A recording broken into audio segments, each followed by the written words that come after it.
Olá, amados irmãos. Que bom que estamos de volta com as nossas aulas.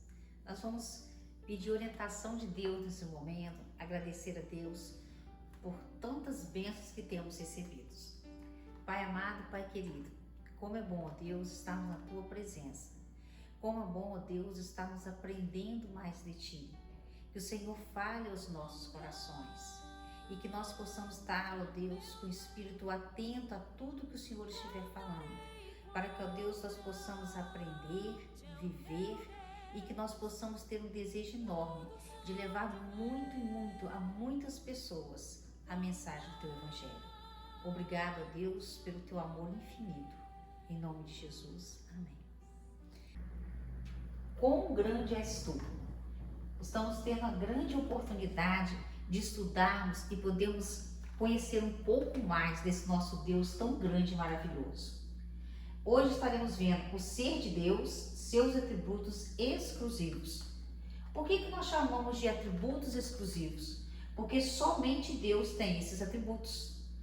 Uma lista mais abrangente de atributos nós poderíamos ver, por exemplo, em livros de teologia sistemática. Mas neste momento nós estaremos vendo alguns dos atributos de Deus que são essencialmente importantes de nós estarmos relembrando nesse dia. A imutabilidade de Deus. O nosso Deus, ele é um Deus que tem essa possibilidade de ser, somente ele pode ser assim, imutável ou inalterabilidade. É o fato de que Deus não muda nada do seu ser. No entanto, isso não quer dizer que ele não possa agir diferente emocionalmente e sentimentalmente em determinadas situações. O que quer dizer isso? Quando nós paramos e pensamos em Deus da seguinte maneira, vamos ver o que a palavra nos ensina. Porém, tu és o mesmo, e os teus anos nunca terão fim. Salmo 102, 27. Então, nesse salmo nós vemos o quê? Que ele é o mesmo em todo tempo. Jesus Cristo é o mesmo ontem, hoje e eternamente. Hebreus 13, 8. De repente nós poderíamos pensar, se ele é o mesmo, se não há variação de ideias, como que nós poderíamos, por exemplo, analisarmos lá em Gênesis 6, 6, quando ele diz que ele se arrependeu de ter feito o homem? Precisamos entender que a linguagem de Deus é diferente da nossa. Então, quando diz isso, não quer dizer que ele se arrependeu porque ele não sabia o que estava fazendo. Aí ele se arrependeu. Não, está querendo dizer que ele sentiu muitíssimo, porque ele criou todas as coisas para que o homem pudesse viver sobre a face da terra bem, e pelo livre-arbítrio optou pelo pecado, pela desobediência, atrapalhando o homem mesmo, o benefício que Deus havia criado. Mas não houve ali um arrependimento da criação, mas ele se sensibilizou por nos amar. Se pararmos também e pensarmos, por exemplo, em Jeremias 7, 10, quando fala sobre as nações, ele mostra exatamente isso, que as nações que estavam desobedecendo a ordem dele, receberiam o quê? Punição por isso. Mas que as nações, fazendo a vontade de Deus, estariam sendo abençoadas. Então, ele mudou? Não. O conceito dele do que é certo e errado é o mesmo. Ele está falando o seguinte, que as nações fazendo certo são abençoadas, que fazendo o errado traz sobre si coisas ruins. Mas se a nação, aí sim, mudar o seu mau caminho, ele dá oportunidade da nação passar a ser abençoada. Antes de formares os montes e de começares a criar a terra e o universo, tu és Deus eternamente, no passado, no presente e no futuro. Você serve a um Deus tão maravilhoso, a um Deus eterno, ilimitado, conhecedor de todas as coisas. Através disso nós podemos falar então da onipresença de Deus.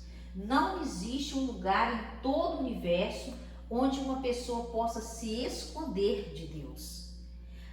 Nós temos que ter ideia de que Deus não tem como limitá-lo, porque Ele está em todos os lugares, em todo o tempo. Nosso Deus está presente. Então, a gente para e tenta imaginar que tem pessoas tentando colocar Deus dentro de uma caixa, colocar Deus dentro dos seus interesses, colocar Deus dentro de uma questão que Ele possa controlar. Não existe isso. A onipresença de Deus é que alegra o nosso coração, porque esse poder de Deus faz com que Ele possa atender e ver todos os países, todas as nações, todo o universo. Ele se coloca numa posição que Ele enche, diz a palavra dele, todo o universo. Então isso é maravilhoso, porque Ele está o quê? Presente em todo o tempo. Deus está presente em todo lugar. E este é um atributo ao qual apenas Deus tem. Alegre-se, não importa onde você esteja, Deus te vê, Deus te ouve. Aonde posso ir a fim de escapar do teu espírito? Para onde posso fugir da tua presença? Salmo 139, no verso 7. Não existe lugar que possamos escapar de Deus. Ele pode nos alcançar em qualquer lugar.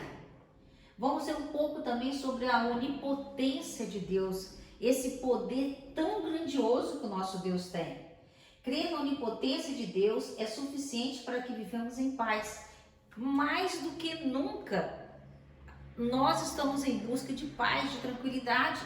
Quando nós pegamos os noticiários, se nós não focarmos em Deus e sabemos que Ele está com controle de todas as coisas, nós vamos ficar assustados, apavorados. Em quem acreditar, ficamos perdidos. Aí vem a angústia.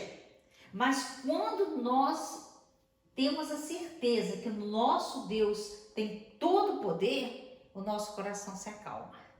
A paz volta a reinar, pois estamos sob os cuidados de nenhum outro, senão do ser que tem total poder em suas mãos. Aleluia, graças a Deus por isso, porque Ele tem total controle em todas as coisas. Quem é este Rei da Glória? É Deus, o Senhor, forte e poderoso, o Senhor poderoso na batalha. Salmo 24, 8. Eu gostaria de destacar, irmãos, a questão da força e do poder de Deus, mas eu quero também colocar aqui na questão do poder dele na batalha. Essa batalha é a batalha contra o pecado, mas são todas as batalhas também que passamos emocionalmente, são todas as batalhas que passamos financeiramente, são todas as batalhas que tentam nos provocar moralmente. Não existe uma batalha na qual você esteja passando que você não pode se alegrar já no Senhor, porque nele somos mais do que vencedores. Então, não importa a batalha, creia, Ele não se esqueceu de cada um de nós, tá? Não devemos pensar em nós mesmos e como somos fracos, diz Billy Graham. Em vez disso, devemos pensar em Deus e em quão forte Ele é. Deus, Ele é forte. Então, se eu olho para as minhas circunstâncias, as minhas dores, as minhas dificuldades, volto a falar, há desespero. Mas quando eu olho para quão grande é o nosso Deus, eu entro no espírito de paz. Hernando Dias Lopes nos ensina o quê? Precisamos entender que mesmo que as coisas fujam ao nosso controle, elas continuam rigorosamente sob o controle de Deus.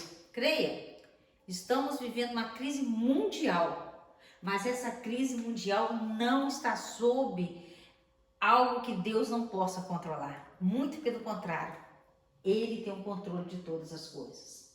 E agora? Que a glória seja dada a Deus, o qual, por meio do seu poder que age em nós, pode fazer muito mais do que nós pedimos ou até pensamos. Irmãos, o que o irmão, o que a irmã está pensando que necessita de vitória? Talvez nesse exato momento seja hora de pararmos e nesse exato momento você já começar a orar e falar assim: oh Deus, eu quero derramar meu coração diante de Ti. Eu quero dizer que algo está me incomodando, que algo está tirando a minha paz, mas o Senhor trabalha em nós. E o Senhor está exatamente trabalhando para que nós possamos alcançar essa vitória. Eu quero fazer o que é agradável a Ti. A onisciência de Deus e a vontade de Deus. Também nunca mais destruirei todos os seres vivos como fiz dessa vez. Enquanto o mundo existir, sempre haverá semeadura e colheita, frio e calor, verão e inverno, dia e noite. Está lá em Gênesis 8, 22. Irmãos, nós temos que entender algo. Ninguém ensinou nada a Deus. Eu sei que as coisas existem porque eu cresci vendo que as coisas já existiam. O meu conhecimento vem de observar algo, mas o conhecimento de Deus não. Ele criou todas as coisas, Ele planejou todas as coisas. Então o verão e o inverno existem não é porque Ele observou, mas porque Ele criou o inverno, Ele criou o verão. Mas Jesus disse, eu afirmo a vocês que isso é verdade. Nessa mesma noite, antes que o galo cante, você dirá 3 vezes que não me conhece. Quando Jesus, diz essa frase, nós temos que entender aqui uma outra questão da onisciência, que é a presciência de Deus.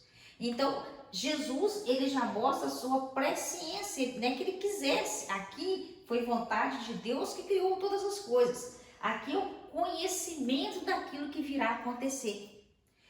Então ele diz, eu sei que haverá essa situação, porque eu tenho o quê? Poder para isso. Onisciência e consciência humana. Então o Espírito do Senhor veio sobre mim e mandou-me dizer, assim diz o Senhor, é isso que vocês estão dizendo, ó nação de Israel, mas eu sei em que vocês têm pensado.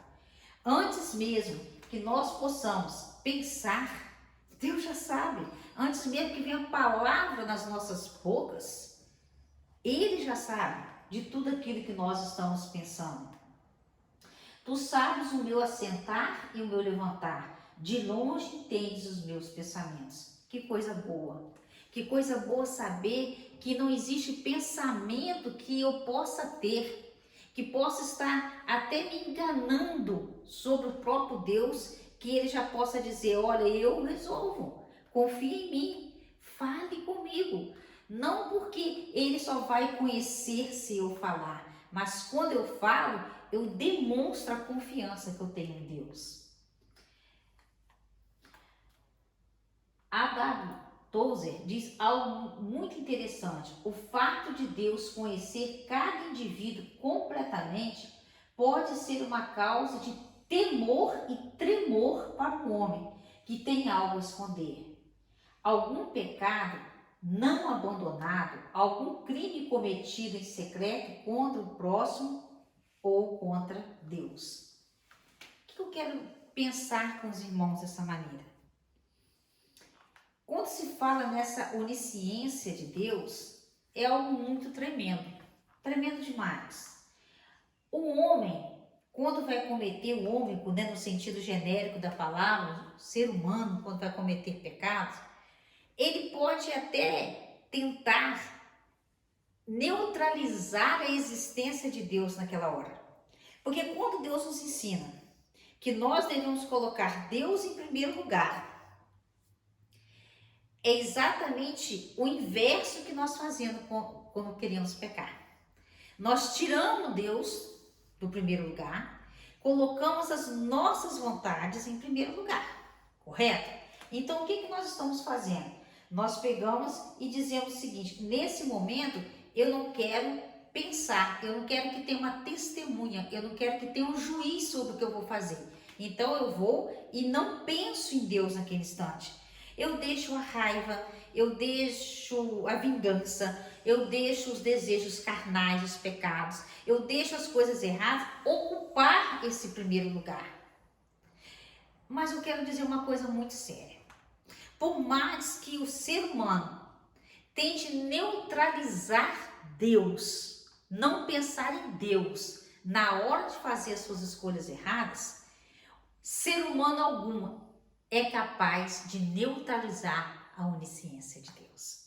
Vou repetir. Por mais que o ser humano, na hora de cometermos pecados, tentamos neutralizar Deus da nossa mente, jamais conseguiremos neutralizar a onisciência de Deus. Então, por isso é que Ele é tão maravilhoso e ainda nos dá a oportunidade de arrependimento. Irmãos, o arrependimento é maravilhoso, mas mais maravilhoso será se antes mesmo de cometermos então os erros e os pecados, já clamarmos para que Deus nos dê a força e resistência, porque Ele nos promete que nós não seríamos tentados acima daquilo que poderíamos suportar. Então, se há uma queda, é porque eu estou substituindo quem está em primeiro lugar na minha vida. Mas nós podemos então ficarmos felizes. Por quê? Podemos confiar plenamente no que Ele diz, porque, como já vimos em primeiro lugar, Ele é imutável. Podemos confiar a Ele nosso futuro, porque Ele é eterno. Podemos crer que Ele está sempre conosco, porque Ele é onipresente. Podemos ter certeza de que Ele vai nos ajudar, porque é onipotente. Podemos pedir-lhe orientação, porque Ele é onisciente. Esses atributos aqui do nosso Deus são exclusivamente de Deus. Por isso, não há outro Deus que mereça a nossa adoração, a nossa reverência, a nossa dedicação, o nosso amor, louvor e adoração. Agora nós vamos ver o ser de Deus com seus atributos agora comunicáveis. Pela graça que Ele nos concede, existem agora atributos que pertencem a Deus e que Ele está dando-nos oportunidade de nós também vivermos. Os atributos comunicáveis de Deus são aqueles que então compartilha conosco, isto é, permite que tenhamos também. Tais atributos fazem parte da imagem de Deus vista no ser humano. Capacidade intelectual, entendimento moral, natureza espiritual, domínio, criatividade, capacidade de tomar decisões, imortalidade espiritual, entre outros. Mas nós queremos pensar hoje especificamente e agradecermos a Deus por podermos vivermos com Ele esses atributos. Deus é verdadeiro. Deus é verdadeiro em seu caráter, mas o Senhor é o Deus verdadeiro.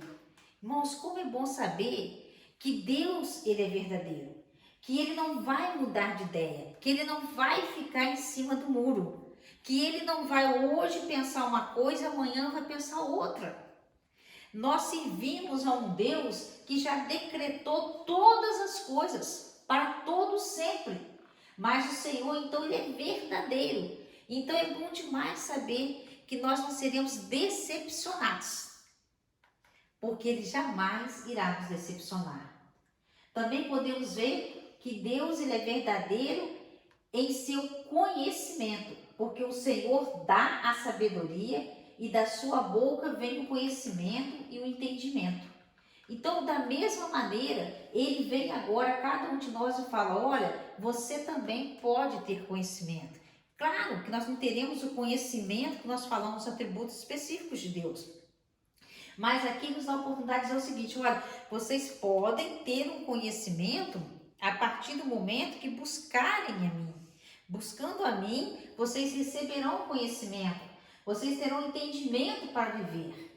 Também vemos que a verdade de Deus, Ele atua em suas palavras. A tua justiça é uma justiça eterna. A tua lei é a verdade. Então Ele é verdadeiro. É a palavra dEle que é lei. Quem bate o martelo final é Deus. É Ele que determina. Ele é o nosso referencial. Qual é o referencial, então, que eu vou ter, Nedilma, para saber o que é certo e errado? Deus é o referencial, a palavra dele é o referencial.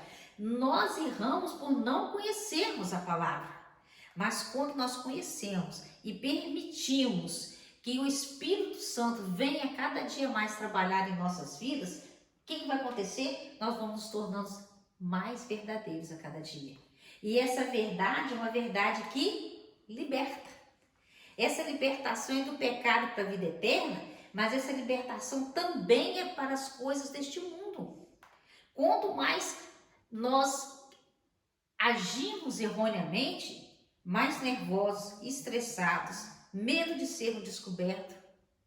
Mas quanto mais somos verdadeiros, mais tranquilidade, oportunidade nos sentimos em paz. Ele também é verdadeiro em seu agir.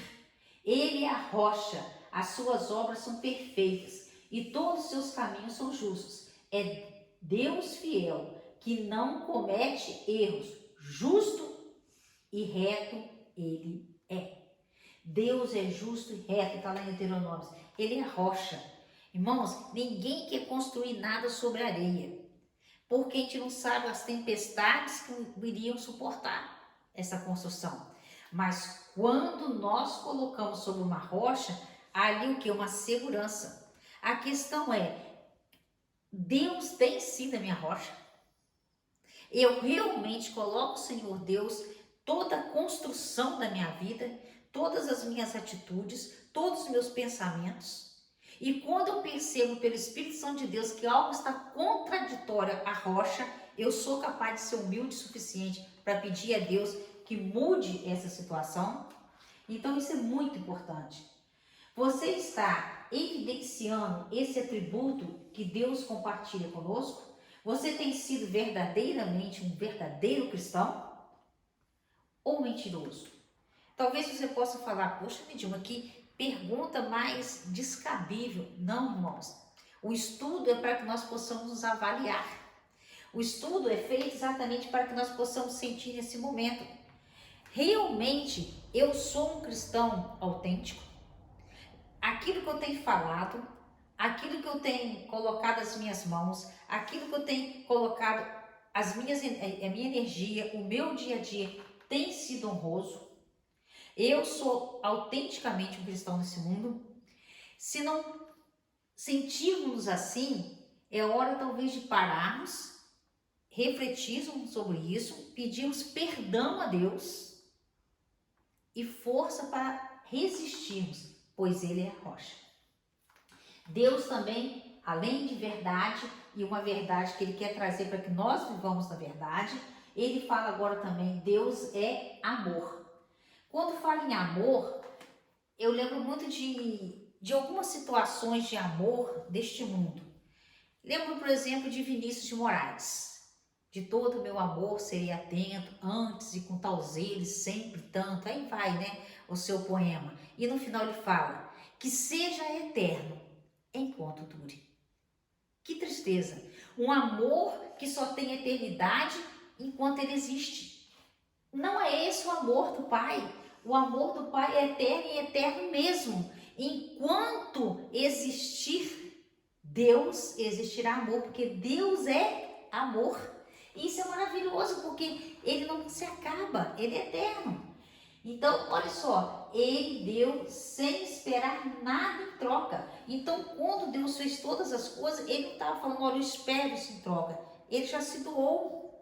Porque Deus amou o mundo de tal maneira que deu o seu Filho unigênito para que todo aquele que nele crê não pereça, mas tenha a vida eterna. Irmãos, nós decoramos isso desde criança e a impressão que temos é que ao longo da vida nós vamos descartando a importância. Parece que de tanto nos acostumarmos. Eu estou pensando muito esses dias sobre o que nós estamos vivendo. São tantas lives, são tantos ensinamentos, são tantas igrejas postando. Ótimo, é isso mesmo que eu tenho que fazer, oportunidade. Mas eu fico pensando o seguinte, se quisermos encher um dia inteiro escutando coisas maravilhosas, nós vamos escutar. Mas cuidado porque nós podemos transformar o banquete espiritual que temos recebido em um lanche de quinta categoria. Começarmos a acharmos que está tudo já batido demais. Irmãos, cada palavra que nós ouvimos, cada palavra que nós sentimos que é feita pelo amor que Deus tem por cada um de nós, profetizada, seja no ensino, profetizada através de irmãos que estão fazendo seus trabalhos para nos ajudar a manter em alto o nosso conhecimento nesse tempo, valorizemos, valorizemos. Porque o nosso Deus, ele não pode cair no costume de que eu já conheço a verdade. Eu quero mais. Se eu conheço a verdade, eu tenho que querer mais sim. Mas não mais no sentido de que é pouco o que ele me dá. É pouco o que eu busco dele. Porque ele é totalmente amor em nossas vidas. Ele perdoou os pecados de todos. Depois ele diz, não lembrarei mais dos seus pecados, nem das suas maldades. O nosso Deus é tão tremendo que não importa o pecado que tenhamos cometido. Ele ora e fala, olha, eu perdoo todo tipo de pecado, todo tipo de pecado. Isso não nos dá direito de continuarmos pecando, porque a consequência dos pecados, isso muitas vezes nos machuca tremendamente as pessoas que estão feridas junto conosco. O que nós temos que pensar é o seguinte, que graças a Deus, ele diz, eu te perdoo, lanço isso para longe, acaba isso. Mas nos dá a oportunidade agora de falar o seguinte, você já viu onde você está com fragilidade? Revista-se de mim, do escudo que eu posso te fazer na sua vida, para que você não caia mais nesses erros. Deus perdoa todo tipo de pecado, ainda que não isente o culpado. Aquele que aceita Jesus Cristo, então, é justificado e tratado como justo, porque há 2000 anos Jesus foi tratado e condenado como culpado. Então, nós temos que parar e pensar o seguinte, nós não somos inocentes, nós somos culpados pelos pecados que cometemos. O que existe é uma justificativa quando nós nos arrependemos dos nossos pecados, confessamos os pecados. Então, o justo, aquele que veio a justificar, é Jesus Cristo. Por isso, a Ele toda a honra, porque é Ele que faz com que as nossas transgressões possam ser jogadas longe e nunca mais vir a pesar sobre cada um de nós. Ele deu o seu próprio Filho para a salvação do ser humano, mas Deus nos mostrou o quanto nos ama. Cristo morreu por nós quando ainda vivíamos no pecado. Quando nós nascemos e quando nós saímos da questão da inocência e passamos a entendermos o que é transgressão contra Deus, Jesus já havia morrido na cruz. Ele já nos amou antes mesmo da nossa existência. Então, esse amor é um amor que merece todo o retorno da nossa vida agora, em vivermos conforme o teu querer. Ama o Senhor, seu Deus, então agora com o quê? Com todo o seu coração, com toda a sua alma e com toda a sua mente. Este é o maior mandamento e o mais importante. E o segundo mais importante é parecido com o primeiro. Ame os outros como você ama a você mesmo. Irmãos, se nós dedicássemos a nossa vida nesses versículos aqui, quanta coisa nós faríamos diferente. E é isso que nós estamos buscando, é entender essa questão. Quando ele fala toda a alma, toda a mente, todo o coração, ele está falando, olha, com aquilo que você pensa, com o seu conhecimento, com o seu intelectual, com todos os seus sentimentos, que muitas vezes, porque nós falamos agora mesmo, não importa qual sentimento, se é bom ou se é ruim, ame a Deus com esses sentimentos todos, porque é Deus que vai trabalhar em vocês. Então, aí nós entendemos que é amar com o coração, quer dizer exatamente aproximarmos de um amor perfeito que Deus é e que deseja que vivamos. Bem, como não viver por aquele que morreu nossa morte para que vivamos a sua vida? Ser um cristão é ser constrangido pelo amor de Cristo Jesus. John Piper, então, quando ele diz isso, ele fala de uma forma tão linda. Imagine só, eu lembro de uma campanha de Páscoa, nós trabalhamos muito esse dizer aqui, né? Aquele que morreu a nossa morte, porque eu sou pecador, ele tomou sobre si as minhas dores, as minhas falhas, as minhas transgressões, foi moído por causa dessas transgressões, para que vivamos a sua vida. Qual é a vida de Cristo? A vida de perfeição, a vida de amor, a vida de perdão, a vida de amizade, a vida de companheirismo, porque Ele habita em nosso coração. Irmãos, nós temos que nos rever diante de Deus, o que estamos fazendo com esse amor tão imenso que Ele projetou para cada um de nós. Você está demonstrando o amor àqueles que o servem ou ama apenas por conveniência? O mundo aí fora tem um amor por conveniência. Enquanto as pessoas estão fazendo aquilo que eu quero, ou enquanto eu posso tirar proveito de alguém, eu demonstro um amor, simpatia. Eu sou simpático pela pessoa, e aquela pessoa então vai começando a se abrir comigo. Mas eu não tenho um amor com desejo de levá-lo, por exemplo, à cruz de Cristo. Um amor que faça com que ele se sinta um amigo realmente perto dele. Enquanto me serve, enquanto eu tenho interesse. É isso que muitas vezes há essa dor. É um amor por conveniência. Mas Deus nos ama, irmãos, não por esse motivo, porque Ele já nos amou primeiro. Deus é santo. Ele é totalmente separado do pecado. Não há santo como é o Senhor, porque não há outro fora de ti, e rocha nenhuma há como nosso Deus. Ele é rocha, Ele é firmeza, nosso Deus é santidade, e é essa santidade, esse ser santo, separado, a palavra é santo significa separado do pecado, é nisso que nós somos chamados o tempo todo, irmãos, e Ele é a rocha que vai produzir a firmeza para que nós possamos construir o nosso dia a dia de santidade. A santidade leva à perfeição.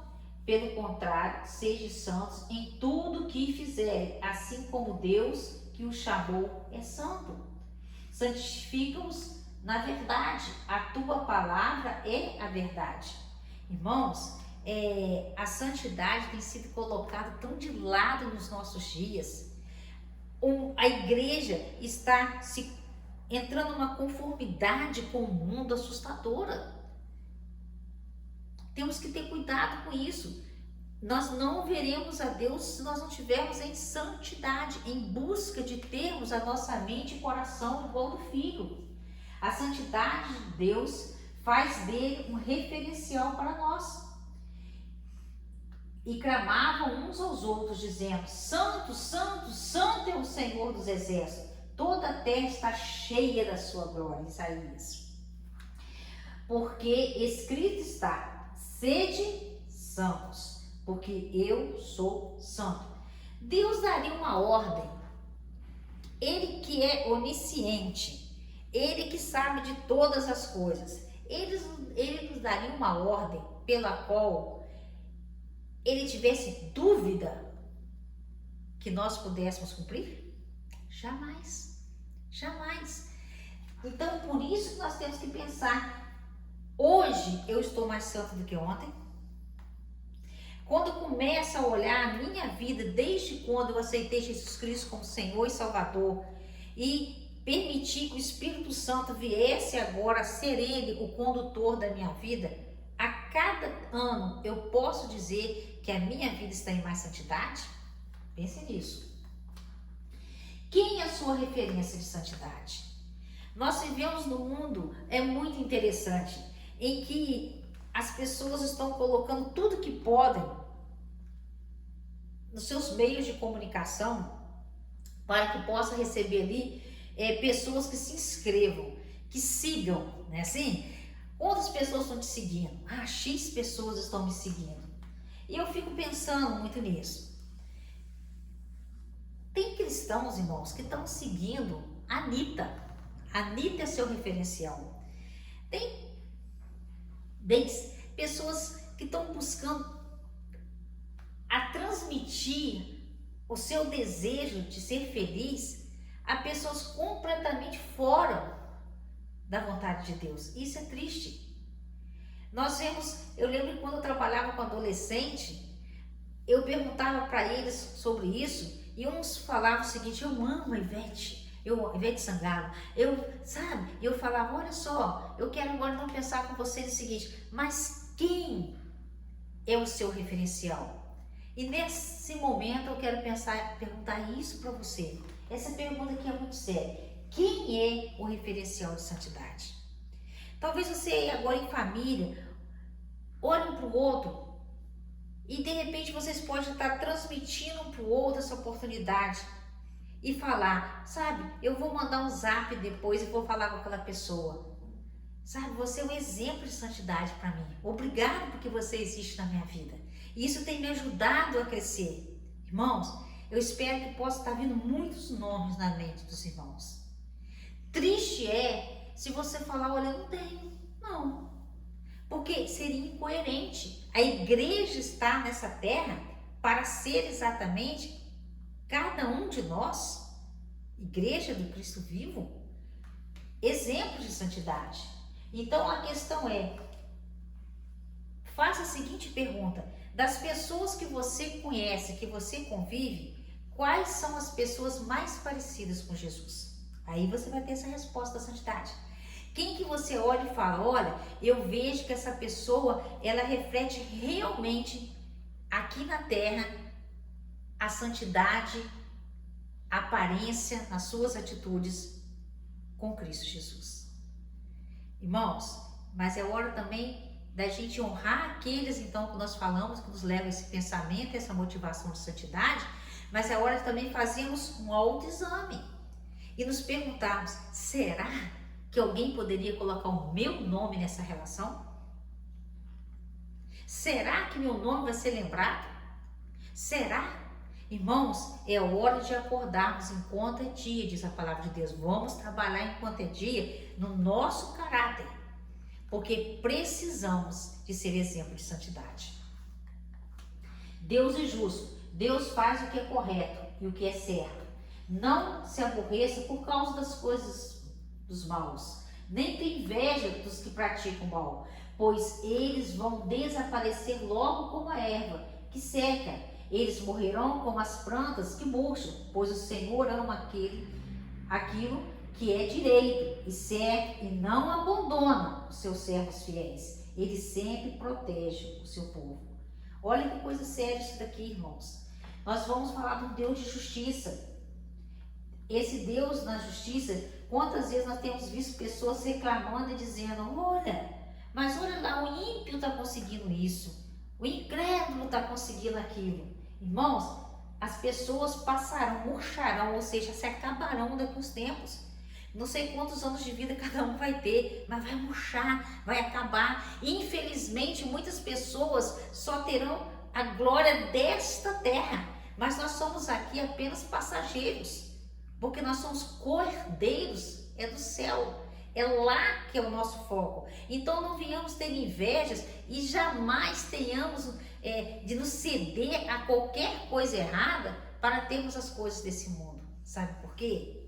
Porque o que nos interessa é que o Senhor nos ama e nós, fazendo aquilo que é direito e certo, agrada o coração dele e ele jamais abandona os seus servos fiéis. John Piper também diz que Deus molde nossos pensamentos e sentimentos de forma que possamos ter o fruto que exalte a Cristo Jesus. Conclusão. Nós vimos então os atributos de Deus nesses poucos momentos que estamos aqui estudando. Que nós possamos permitir a Deus trabalhar esses atributos em nossas vidas. Mas eu quero encerrar este momento pensando da seguinte forma. Imaginem só o que é a nossa vida. A nossa vida seria representada por essa parte aqui. Nós nascemos, crescemos, estudamos, namoramos, noivamos, casamos, fazemos faculdade, temos nossos filhos, temos os nossos netos, temos os nossos bisnetos, vivemos uns bons anos sobre essa terra. Mas por mais que possamos pensar, não existe ninguém com 300 anos. 400, 500, 200, não. A nossa vida tem que ser em santidade, tem que ser em devoção, porque Deus somente Ele é eterno. Nós não, nós acabaremos, nós passaremos. Mas irmãos, a grande diferença é que nesse atributo maravilhoso, Ele nos permite agora vivermos na eternidade com Ele. É este tempo aqui que vai determinar todo o restante da nossa vida da eternidade. O que estamos fazendo aqui para merecermos viver a eternidade com o Pai? Pense nisso. Vamos orar? Pai eterno, Pai querido, como é bom aprendermos de Ti. Como é bom, ó Deus, vermos que o Senhor é verdadeiro, poderoso, onisciente, onipresente. Saber que o Senhor traz, ó Deus, da Tua eternidade atributos maravilhosos, para que um dia possamos viver eternamente com o Senhor. Ó Pai, que nós tenhamos um amor imenso em vivermos em santidade e que possamos amar tanto a Ti, que possamos transbordar amor ao nosso próximo. Obrigado, Deus. E por favor, ó Deus, aceite o nosso amor e trabalhe em nós conforme o Teu querer.